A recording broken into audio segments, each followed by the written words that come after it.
Je m'appelle Manon. J'ai 32 ans. Et jusqu'à cette année, je n'avais pas réalisé à quel point une famille peut facilement confondre générosité et obligation, ni à quelle vitesse l'amour peut se transformer en corvée si on laisse faire. J'ai appris cette leçon le soir où ma sœur apportait un toast à mon sujet.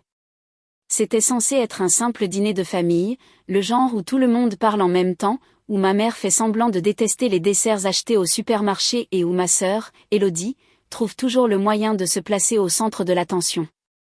Je venais à peine de m'asseoir avec une tranche de rôti un peu sec quand Élodie a levé son verre de vin avec un soupir théâtral. Si Manon ne compte pas garder les enfants, a-t-elle déclaré, alors elle ne devrait même pas se donner la peine de venir à Noël. Elle l'a dit légèrement, comme si elle annonçait la météo. Tout le monde a ri, même mon père. Personne ne m'a regardé. J'ai senti les mots me frapper comme une gifle. C'était tranchant, humiliant et asséné avec une cruauté si décontractée que je me suis demandé si je l'avais imaginé. Mais la façon dont tout le monde a continué à manger m'a confirmé que non. Ma mère n'a même pas scié. Mon frère fixait son assiette. Ce n'était pas une suggestion. Ce n'était pas une conversation. C'était une instruction. Et le pire, c'est que je payais l'intégralité du voyage. Chaque détail. Le chalet de luxe à Megève à 15 000 €, les billets de train en première classe, la location du SUV, les forfaits de ski, les réservations au spa, la livraison de courses traiteurs. Tout sortait de ma poche. Parce que chaque année, sans faute, quelqu'un avait une excuse. Élodie et son mari avaient eu une année financière difficile. Mon frère ne voulait pas commencer sa relation avec des dettes. Mes parents venaient de refaire leur cuisine. Mais moi, je suis célibataire, sans enfant, avec une bonne carrière à Paris. Alors, je suis devenue le portefeuille par défaut, le distributeur automatique des vacances, la fille sur qui on peut compter. Et chaque année, je tombais dans le panneau. Manon, tu es si généreuse. Ça compte tellement pour la famille. Mais là, c'était de l'audace pure. Ils voulaient que je finance leurs vacances de Noël parfaites à la montagne, pour ensuite me laisser au chalet avec 4 enfants hurlant pendant qu'ils iraient skier, boire du vin chaud et profiter du jacuzzi que j'avais payé. Je n'étais même pas incluse dans le plaisir. On m'assignait un rôle, celui de la bonne. Je n'ai pas dit un mot pendant le dîner. Des années de conditionnement m'avaient bien dressée. Ne fais pas de vagues. Ne gâche pas l'ambiance. Ne sois pas dramatique. Alors, j'ai souri. J'ai aidé à faire la vaisselle. J'ai serré tout le monde dans mes bras en partant. Mais quelque chose de petit et de pointu s'est brisé en moi pendant le trajet de retour vers mon appartement. Une fissure. Une rupture avec la version calme et obéissante de moi-même que j'avais maintenue pendant des décennies. Ce n'était pas un malentendu. Ce n'était pas une maladresse. C'était planifié. Ils en avaient discuté sans moi, l'avaient décidé sans moi, avaient supposé que j'accepterais sans poser de questions, et aucun d'eux n'avait pensé à me demander si j'étais d'accord. À 1 h du matin, après avoir fait les 100 pas dans mon salon, j'ai appelé la seule personne de ma famille qui me voit vraiment, ma tante Véronique. Je n'étais même pas à la moitié de l'histoire qu'elle a soupiré et dit, « Il ne te mérite pas, Manon, et il ne mérite certainement pas ton argent. » Quelque chose en moi s'est stabilisé à ce moment-là. Alors, j'ai ouvert le groupe WhatsApp familial, j'ai fait défiler les messages de planification excités, les liens d'itinéraire, les listes de bagages, et j'ai tapé « Super ». Dans ce cas, mes 15 000 € ne viendront pas à Noël non plus. Ensuite, j'ai appelé l'agence de voyage. Un par un, j'ai démantelé tout le voyage. Chalet annulé, billets remboursés, forfait de ski invalidé, voiture de location supprimée, courses annulées. Tout s'est évaporé avec quelques confirmations et une annulation de carte bancaire. Tout était à mon nom, sur mon compte, sous ma responsabilité. Ils pensaient que c'était plus simple ainsi. Apparemment, c'était surtout plus simple pour eux. Je me suis rassise sur mon canapé et j'ai attendu. Ça n'a pas pris longtemps. Ma sœur a appelé la première, 2 fois, puis un SMS, « C'est quoi ce bordel ?» Ensuite ma mère, « Manon, ce n'est pas le moment pour ce genre de drame. » Mon frère, « Tu gâches Noël pour tout le monde. » Pas une seule excuse. Personne n'a demandé pourquoi je l'avais fait. Tout ce qui les importait, c'était que le voyage tombait à l'eau. Mais pour la première fois depuis des années, je me sentais calme, stable, silencieuse, mais puissante. Il s'en était pris à la mauvaise sœur. Au lever du soleil, j'avais 14 appels manqués, encore plus de SMS, encore plus d'indignation. Toujours aucune remise en question. Ce soir-là, ma mère a porté le coup de grâce. Manon, puisque tu ne veux clairement pas faire partie de ce Noël, nous avons décidé qu'il vaut mieux que tu restes chez toi. On se parlera à la nouvelle année. Bisous, maman. Pas d'excuses, pas de compréhension, juste un exil silencieux. Ça m'a fait mal d'une manière à laquelle je ne m'attendais pas. Pas parce que je voulais y aller, je ne le voulais pas, mais à cause de la facilité avec laquelle ils m'ont coupé de leur vie dès l'instant où j'ai cessé d'être utile. J'ai transféré le message à tante Véronique. Sa réponse est arrivée en 5 secondes. Tant mieux. Tu passes Noël avec moi et tu ne lèves pas le petit doigt. Et juste comme ça, mes plans de Noël ont changé. Mais ce que je ne savais pas, ce qu'aucun de nous ne savait, c'est que tout était sur le point de s'effondrer bien au-delà d'une simple annulation de vacances. Le matin de Noël n'avait pas l'odeur du stress pour la première fois de ma vie d'adulte. Au lieu de cela, ça sentait la brioche à la cannelle géante, les branches de sapin du jardin de ma tante et le beurre fondant sur du pain frais. La maison de tante Véro n'était pas grande. Rien à voir avec les chalets de location luxueux que je payais d'habitude, mais c'était chaleureux. On sentait que c'était habité, sûr, réel. Je suis entrée dans la cuisine en grosses chaussettes, à moitié endormie, et elle a glissé une assiette vers moi sans lever les yeux de sa poêle. « Mange », a-t-elle dit. « Tu es trop maigre. Le stress te fait maigrir, et ta famille te sert de salle de sport personnelle depuis des années. » J'ai pouffé, mais il y avait une part de vérité dans ce rire. Les derniers jours avaient été les plus calmes que j'ai connus depuis des années. Des matinées tranquilles, pas de SMS culpabilisants, pas de liste de courses de dernière minute que quelqu'un s'attendait à ce que je gère, pas de commentaires chuchotés sur le fait que je sois celle qui est responsable. Mais même dans cette paix, une partie de moi attendait le prochain coup. Et bien sûr, il est arrivé. Mon téléphone a vibré sur le comptoir. Un message d'Élodie. Les enfants demandent où est Tata Manon. Pas de bonjour, pas d'excuses, juste de la culpabilité déguisée en inquiétude. Tante Véro a jeté un coup d'œil à mon expression. Ta sœur m'a envoyé un message hier soir aussi. Ma tête a pivoté vers elle. Qu'est-ce qu'elle voulait? Elle a demandé à quelle heure tu prenais la route pour venir. Et tu as dit quoi? Véro a souri. Je lui ai dit que tu étais déjà à la maison. À la maison? Le mot a résonné plus fort qu'il n'aurait dû. Personne n'avait jamais utilisé ce mot pour moi pendant les fêtes. J'étais toujours ailleurs, là où la famille avait le plus besoin de moi. Leur chalet, leur maison, leurs courses, leurs obligations. La dernière fois que j'avais passé des vacances dans mon propre espace, je ne m'en souvenais même pas. Mais maintenant, cette petite maison à la campagne était la maison. Pas parce qu'elle était à moi, mais parce que j'appartenais enfin à un endroit sans être utilisé. J'ai posé mon téléphone face contre table. Je ne réponds pas, bien, a-t-elle dit. Le silence est une langue que ta famille n'a jamais pris la peine d'apprendre. À midi, ma cousine Julie, notre reporter officieuse des nouvelles familiales, m'a appelé en FaceTime, les joues rouges de froid.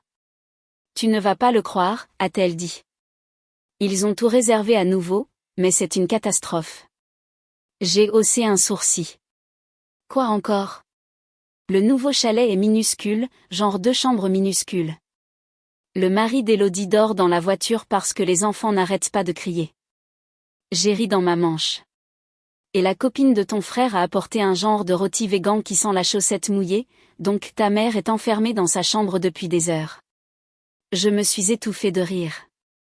Julie a continué, et ton père, écoute ça, a essayé de faire frire une dinde sur la terrasse à l'américaine. Il a failli mettre le feu à la forêt. J'ai dû couper mon micro pour ne pas hurler de rire. Et Élodie, oh, elle est furieuse, a dit Julie, elle accuse tout le monde d'être incompétent, d'avoir gâché son Noël, et d'avoir laissé Manon tendre une embuscade à la famille. Ce sont ses mots. Embuscade, ai-je répété en léchant le glaçage à la cannelle sur mon pouce. J'aime bien. Ça me donne l'air puissante. Honnêtement, tu le hais un peu, a dit Julie. Il s'effondre sans toi. Une tristesse étrange et silencieuse m'a frappé alors. Ils avaient vraiment construit chaque fête autour de mes contributions, de mon argent, de mon temps, de mes efforts, et sans moi, tout se fissurait. Il n'y avait même pas de fondation. Julie a baissé la voix. Et toujours aucune excuse. Même pas proche. J'ai hoché la tête. Je n'avais pas besoin de ce rappel car je le savais déjà. Aucun d'eux ne me manquait. C'est le confort que je leur apportais qui leur manquait. Ce soir-là, je me suis blottie sur le canapé avec une couverture douce et j'ai regardé tante Véro emballer des cadeaux avec ses petits-enfants. Ils écoutaient de la musique de Noël et se disputaient pour le scotch. Les garçons n'arrêtaient pas d'échanger les étiquettes des cadeaux pour faire une blague.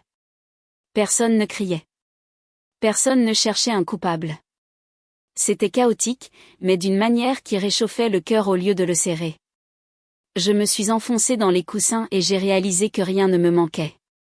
Pour une fois, je n'étais pas l'étrangère dans ma propre famille. Plus tard, après que les enfants soient allés se coucher, Véro et moi nous sommes assises près du feu en buvant du vin dans des tasses dépareillées. Elle a fixé les flammes un long moment avant de parler. Ils ne changeront jamais, Manon. J'ai dégluti. Je sais. Pas à moins que quelqu'un ne les y oblige. Je l'ai regardée. Qu'est-ce que tu veux dire ? Elle n'a pas répondu tout de suite, a juste pris une autre gorgée, puis a dit, tu les as protégés des conséquences toute ta vie. Il est temps de laisser la vie se présenter à eux. Je ne comprenais pas encore tout à fait, mais le lendemain matin, quand je l'ai trouvée à la table de la salle à manger en train de sceller une grande enveloppe, quelque chose de froid a glissé le long de ma colonne vertébrale. C'est quoi ça ? Ai-je demandé. Elle a souri, un sourire lent et dangereux. Juste un petit cadeau de fin d'année pour ta sœur. Quel genre de cadeau ? Elle m'a tendu une copie. Un tableau Excel, organisé, avec un code couleur, détaillé. Tout ce que j'avais payé ces 5 dernières années, voyages, courses, factures, urgences, réparation de voitures, Noël, vacances, fêtes d'anniversaire, location, billets. 5 ans de soutien financier. Total, 147 000 €. Mon souffle s'est coupé. Tu as gardé tout ça ? Tu m'envoyais les reçus, a-t-elle dit simplement. Je les ai gardés parce qu'un jour tu aurais besoin de preuves. Puisqu'ils ne t'écoutent pas, je me suis dit que je leur donnerais quelque chose qu'ils ne peuvent pas ignorer. Mon téléphone a vibré. Élodie, pourquoi tu nous ferais ça, Manon ? Mon frère, tu as pris tout le monde en traître. Tu aurais dû nous parler en privé. J'ai ri amèrement à celui-là. Puis le mari d'Élodie, calme, timide, fuyant les conflits, m'a envoyé un message privé, je ne savais pas que tu payais pour tout ça. Je suis désolée. Ce n'était pas juste. Le silence a suivi, un silence lourd et résonnant. Puis à 23h13, Élodie a envoyé le message que je n'attendais pas, j'ai besoin de te parler, s'il te plaît. Tante Véro a regardé par-dessus ses lunettes. Tu as cassé la machine, a-t-elle dit. Maintenant, ils essaient tous de trouver la prise. Élodie est arrivée seule. Pas d'enfant, pas de mari, pas d'entrée dramatique comme elle le faisait d'habitude quand elle voulait un public. Juste elle, les bras croisés autour d'elle-même, les épaules tremblantes d'une manière qui la faisait paraître petite. Tellement plus petite que la femme qui avait déclaré un jour que je devrais rester derrière et faire du babysitting pendant qu'elle profitait de vacances de Noël que j'avais payées. Je me tenais dans l'embrasure de la porte de la maison de tante Véro, bloquant l'entrée comme on le fait avec quelqu'un qu'on n'est pas sûr de vouloir laisser entrer. Elle s'est arrêtée à quelques mètres de moi. Pour la première fois de nos vies, Élodie semblait incertaine de ses mots. Je sais que je suis la dernière personne que tu as envie de voir, a-t-elle chuchoté, mais merci de me rencontrer. Sa voix s'est brisée sur le dernier mot. Je me suis écartée, mais juste assez pour la laisser passer le seuil. Tante Véro s'était délibérément éclipsée. Elle savait que j'avais besoin de ce moment sans public. Élodie se tenait dans le salon comme si elle avait peur de s'asseoir. Dis ce que tu es venue dire, lui ai-je dit calmement. Elle a pris une respiration tremblante. Je ne savais pas, sa voix était à vif. Je ne savais pas combien tu payais. Je ne savais pas depuis combien de temps. Je ne savais pas qu'on se reposait sur toi à ce point. Elle a essuyé ses yeux avec la manche de son pull. Je pensais que le tableau était faux, a-t-elle admis. Alors j'ai vérifié mes vieux emails et j'ai trouvé les reçus. J'ai vu ton nom sur chaque réservation, chaque paiement, chaque confirmation. Elle m'a regardé, le visage pâle. Tu n'exagérais pas, Manon. C'est dégoûtant tout ce qu'on t'a mis sur le dos. J'ai avalé la boule dure qui montait dans ma gorge, mais je suis restée silencieuse. Elle a fouillé dans son sac et m'a tendu une enveloppe. Une vraie enveloppe physique, assez lourde pour signifier quelque chose, assez légère pour ne rien réparer. À l'intérieur se trouvait un chèque. Pas le montant total, mais plus que je n'avais jamais espéré voir venant d'elle. C'est ce qu'on a pu rassembler pour l'instant, a-t-elle dit. Je continuerai à te rembourser chaque mois. Peu importe ce qu'il faudra. Je voulais juste. J'avais besoin que tu saches que je ne fais plus semblant. Je n'ai pas pris le chèque. Je l'ai posé sur la table basse. Je l'ai laissé là comme la preuve d'un changement attendu depuis trop longtemps. Je ne suis pas en colère parce que vous vous êtes appuyé sur moi, ai-je dit finalement. Je suis en colère parce que personne n'a jamais demandé si je voulais servir d'appui. Élodie a hoché la tête, des larmes coulant sur ses joues. Je sais. Et quand tu as arrêté, on s'est effondré parce qu'on avait tout construit sur ton soutien, et c'est notre faute. Puis sa voix s'est brisée complètement.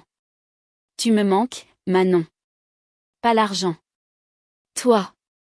Ça m'a frappé plus fort que je ne le pensais. Pas parce que ça effaçait la douleur, rien ne pouvait faire ça rapidement, mais parce que c'était la première fois qu'elle me parlait comme à une sœur et non comme à une ressource. Elle a essuyé son visage à nouveau, embarrassée. Je peux te prendre dans mes bras? J'ai hésité. Puis j'ai hoché la tête. Ses bras m'ont entourée comme si elle s'accrochait à quelque chose de fragile. Et pour la première fois depuis longtemps, je me suis laissée étreindre. Quand elle est partie, la maison est redevenue silencieuse. Tante Véro est apparue une minute plus tard, tenant 2 tasses de thé.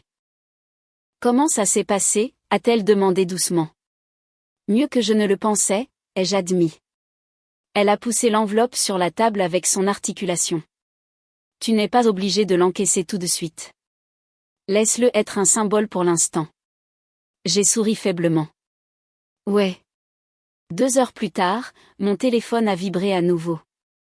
Maman, Manon, ton père et moi aimerions passer juste pour parler. Sans pression. J'ai montré le message à tante Véro. Elle a haussé un sourcil. Bien. Laisse-les faire le travail maintenant. Le lendemain, leur voiture s'est garée dans l'allée. Ils sont restés assis à l'intérieur pendant 5 bonnes minutes avant de venir enfin à la porte. Le visage de mon père était tendu. Les yeux de ma mère étaient rouges. Pour la première fois depuis une éternité, ils ne sont pas arrivés avec des cadeaux, de la nourriture ou cette joie de façade qu'ils utilisaient toujours pour masquer les vrais problèmes. Ils avaient juste l'air humain. J'ai ouvert la porte, mais je ne les ai pas invités à entrer immédiatement. Ma mère a dégluti difficilement. Manon, nous sommes désolés. Les mots restaient suspendus entre nous comme du givre dans l'air. Papa s'est avancé. Ta tante nous a tout envoyé. On ne savait pas. On aurait dû faire attention. On aurait dû poser des questions. On aurait dû. Sa voix s'est brisée. La voix de mon père.